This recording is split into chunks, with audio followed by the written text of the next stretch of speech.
va parler des relations que tu as avec tes jeunes adultes ou grands adolescents et pourquoi le dialogue semble toujours si compliqué. Bonjour, je m'appelle Sophie Stevens-Lemaigre de Oser Partager. Je mets à ta disposition des outils, des vidéos, des petits trucs, un livre aussi pour t'aider à pouvoir comprendre comment la communication fonctionne vraiment, quand elle est possible, de manière à ce que tu puisses t'exprimer et être entendu. Aujourd'hui, je voudrais qu'on fasse une petite vidéo sur un sujet qui me semble vraiment problématique pour beaucoup de parents. J'en ai déjà parlé dans une vidéo précédente, je ne sais plus laquelle, je vais essayer de la retrouver. Je voudrais en fait te donner des points de repère pour pouvoir te permettre de comprendre comment dialoguer avec ton jeune, avec ton grand adolescent, avec la personne qui est en face de toi et avec laquelle tu sembles être vraiment bloqué. Il y a certains critères qui sont très importants pour pouvoir établir ou rétablir un dialogue avec ce type de personnes. Prenons d'abord leur posture. La plupart du temps, ils sont extraordinairement frustrés, ils ont l'impression que personne ne les entend, ou pire encore, que personne n'est prêt à les écouter. Ils ressentent une profonde frustration et donc, de par cette situation, leur première réaction est la colère. La colère qui s'exprime par le silence, ne pas répondre à une question, ignorer une demande, refuser d'entrer en dialogue, ou bien par de l'agression, qui peut être d'ailleurs parfois très violente. Les jeunes sont de plus en plus laxistes dans les efforts de vocabulaire et se permettent d'utiliser très souvent des injures vis-à-vis de leurs parents, vis-à-vis des personnes qui leur sont pourtant très chères, avec lesquelles ils n'ont aucune mesure lorsqu'ils s'expriment. À partir du moment où tu es prêt à faire face à ceci, alors peut-être arriveras-tu à rétablir ce dialogue ou à créer un nouvel espace de dialogue. Je viens de te le dire, l'adolescent, le jeune, est frustré et ne se sent ni entendu et encore moins écouté. C'est quoi la différence entre les deux? Là, tu es en train de m'écouter. Tu m'entends parler et tu essayes de comprendre ce que je te dis. Ça, c'est entendre quelqu'un. C'est essayer d'aller plus loin que simplement se rendre compte que la personne parle, écouter les mots et ne pas les retenir ou ne pas y faire attention. Entendre quelqu'un, c'est essayer de comprendre sa réalité. De nouveau, c'est un concept que j'essaye de vraiment expliquer parce que, comme je l'ai expliqué aussi dans le livre, lorsque tu écoutes quelqu'un et que tu ne fais pas l'effort de l'entendre dans sa réalité, ta perception de ce qu'il dit va être basée sur toi, sur ta manière de construire ta réalité. Et si tu es un adulte, si tu es quelqu'un qui a 10, 20, 30, 40, 50 ans de plus que la personne qui te parle, ta perception de la réalité ne sera pas du tout la même que celle du jeune ou de l'adolescent qui te parle. Il a son expérience, elle a ses points de repère qui n'ont strictement rien à voir avec les tiens. Alors, si tu ne prends pas déjà conscience de cette gigantesque différence, comment peux-tu écouter l'adolescent dans sa réalité? Deuxième chose, reconnaître qu'on ne sait pas tout. Et ça, chez beaucoup d'adultes, c'est un immense problème. Pourquoi? Parce que trop d'adultes partent du postulat que parce qu'ils sont plus âgés et qu'ils ont plus d'expérience, ils savent tous mieux. Je suis désolée. C'est totalement faux. Et je vais te le démontrer tout simplement.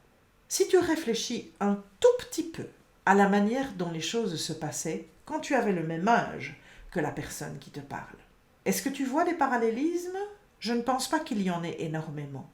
Parce que c'est un fait, la société évolue extraordinairement vite. Donc ce que moi, ce que toi, qui es plus jeune que moi sans doute, as vécu lorsque tu étais adolescent, jeune, n'est pas ce que cette personne vit. Rien que pour cette simple raison Tu dois faire l'effort de réfléchir et de te rendre compte que le jugement que tu portes est totalement biaisé pour 2 raisons déjà. La première, parce que tu le vois à travers tes yeux d'adulte, parce que tu le vois à travers les yeux de quelqu'un qui a gagné en autorité, en expérience, en compréhension et qui croit dès lors qu'il sait tout. Ça, c'est une grosse erreur. Et le deuxième biais, c'est que la réalité de l'adolescent et du jeune n'a strictement rien à voir avec celle que tu as pu, toi, voir et expérimenter lorsque tu avais le même âge. Et encore, il faut déjà faire un effort pour se souvenir de ce genre de choses. Beaucoup d'adultes l'oublient d'ailleurs. Donc, avec ces 2 simples petits postulats, est-ce que tu comprends pourquoi le dialogue avec un adolescent n'est pas aussi simple que tu ne le crois?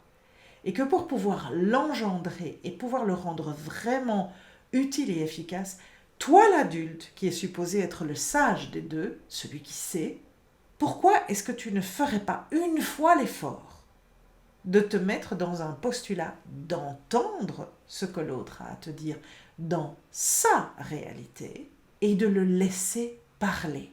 Et d'avoir l'humilité de te dire, je ne connais rien, je vais l'écouter et je vais essayer de comprendre la réalité dans laquelle il évolue ou elle grandit. Pose des questions quand quelque chose ne te paraît pas clair. Clarifie l'utilisation du vocabulaire que tu entends et qui te dépasse complètement. Je pense que j'entends quasiment presque une fois par mois des nouveaux mots que je ne comprends absolument pas. Ce sont des mots d'argot, ce sont des nouveaux mots de vocabulaire et ce n'est pas parce qu'ils existent que je les comprends. Encore moins si je ne suis pas connectée de façon régulière avec ces personnes. Et l'humilité de dire « je ne comprends pas » ou « je ne vois pas de quoi tu parles » ou « comment est-ce que c'est possible ?» Montre-lui que tu es à son écoute. Montre-lui que tu essayes de le comprendre. Fais de l'écoute active. Et l'écoute active, c'est ne rien dire, écouter pour entendre, être vraiment dans l'humilité et poser des questions de clarification. Ce n'est pas la première fois que j'exprime tous ces éléments ensemble. Il est vraiment nécessaire pour pouvoir établir ce dialogue que tu passes par ces étapes. De la même manière, si tu n'es pas capable de les mettre en place, ne viens pas prétendre que tu as un bon dialogue avec ton adolescent ou avec les jeunes autour de toi. Parce que malheureusement, ce sont les seules conditions qui vont permettre un vrai dialogue, une communication dans laquelle chacun pourra être entendu. Tu as envie d'être entendu dans ton désarroi? Pas de problème. Mais toi, tu es le sage. Alors, tu commences par la première étape, qui est l'écoute active, le fait de laisser l'adolescent exprimer son problème, sa frustration, sa difficulté, avant d'imaginer une seule seconde de lui donner la moindre solution à son problème. Peut-être qu'une fois que cette expression aura pu être faite dans l'apaisement, et lorsque le jeune ou l'adolescent se sentira vraiment entendu, arriverez-vous peut-être à cette phase de communication où tu pourras lui demander simplement « Qu'est-ce que tu attends de moi? Est-ce que tu avais juste besoin que je t'écoute? Est-ce que tu as besoin que je t'écoute et peut-être que je te donne un avis? Ou est-ce que tu es venu me voir parce que tu as besoin que je trouve la solution avec toi? Tu as entendu ce que je viens de te dire? Je vais le répéter encore une fois. 3 niveaux d'écoute, 3 niveaux d'interaction. Et ces 3 niveaux-là, tu pourras les mettre en place à tout moment dans tes relations avec les plus jeunes. Premier niveau, quelqu'un vient te voir. Est-ce que tu viens me voir parce que tu veux que je t'écoute? Point final. Signification, toi tu n'as rien à dire, tu dois juste l'écouter, il a besoin de se défouler. Est-ce que tu as besoin que je t'écoute et que je te donne un avis? Alors tu écoutes et tu peux éventuellement émettre un avis. Ça ne veut pas dire donner une solution, ça veut juste donner un avis. Il y a une très grande différence entre exprimer son ressenti, si possible en message je, et donner un avis, et donner une solution à quelqu'un. Troisième solution, il vient te voir elle vient vers toi parce qu'elle est désemparée, parce qu'il est démuni et parce qu'il a besoin d'aide. Et qu'effectivement, dans ce cas, il l'exprime, elle le dit très clairement, j'ai besoin d'une solution. Aide-moi à la trouver. Et je terminerai ceci en te disant tout simplement, aide-moi à trouver la solution ne signifie pas donne-moi la solution. Aide-moi à trouver la solution signifie réfléchis avec moi, fais un brainstorming avec moi, propose-moi des solutions, mais ne me les impose pas. Laisse-moi la possibilité de réfléchir avec toi. Mets-moi dans un environnement où je peux avoir confiance en toi. Tu ne vas rien imposer, mais tu vas m'aider avec moi à trouver la solution qui pourra me convenir le mieux. Alors, de nouveau, tous ces concepts que je viens de t'expliquer dans la vidéo, ce sont des concepts qui sont liés les uns aux autres. Ce sont les outils que je mets à ta disposition dans le livre « Oser partager » vers une communication libérée, bienveillante et efficace.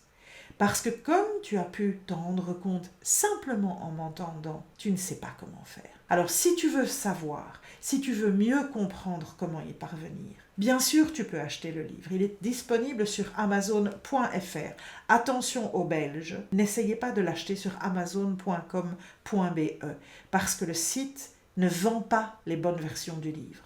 Si tu as besoin d'en savoir plus, je vais continuer à développer des outils que je mettrai bientôt en ligne sur le site oserpartager.net. Il y en a déjà une petite série, mais je vais compléter. Je vais encore étoffer ce qu'il y a à ta disposition. Et si tu as vraiment un problème et que ce que je viens de te dire t'a interpellé, je te propose d'aller sur le site, sur l'onglet Coaching, et de prendre un rendez-vous. C'est totalement offert, tu n'as aucun engagement. Viens me poser ta question et je verrai ce que je peux déjà faire pour t'aider. Mais si tu veux vraiment te donner une chance de comprendre comment cette communication peut être améliorée, que ce soit avec tes adolescents ou avec n'importe qui autour de toi, dis-toi qu'il y a des moyens de le faire, que c'est une libération phénoménale de pouvoir y arriver et j'en suis la démonstration. Après avoir pratiqué et mis en lumière tous ces éléments, je les ai développés et j'ai enfin réussi à avoir cette communication. Libérer cette communication où je n'ai aucun mal à m'exprimer et à donner mon avis, même si parfois il est critique. Mais je n'ai pas besoin d'être agressive. Je n'ai pas besoin de me faire agresser non plus parce que je sais comment m'arrêter et m'en aller quand quelqu'un m'agresse. Et je me sens enfin pleinement investie dans les dialogues que j'entreprends parce que j'ai appris à entendre l'autre. Je te souhaite de pouvoir intégrer tous ces concepts, de pouvoir vraiment les mettre en application parce que je te promets que le dialogue avec les adolescents, c'est tout à fait possible. C'est juste qu'on n'a pas les codes pour y arriver. Moi, je les ai développés et ils fonctionnent depuis de très nombreuses années. Et si tu as envie d'en savoir plus, je suis là pour t'aider. À la prochaine fois. Salut!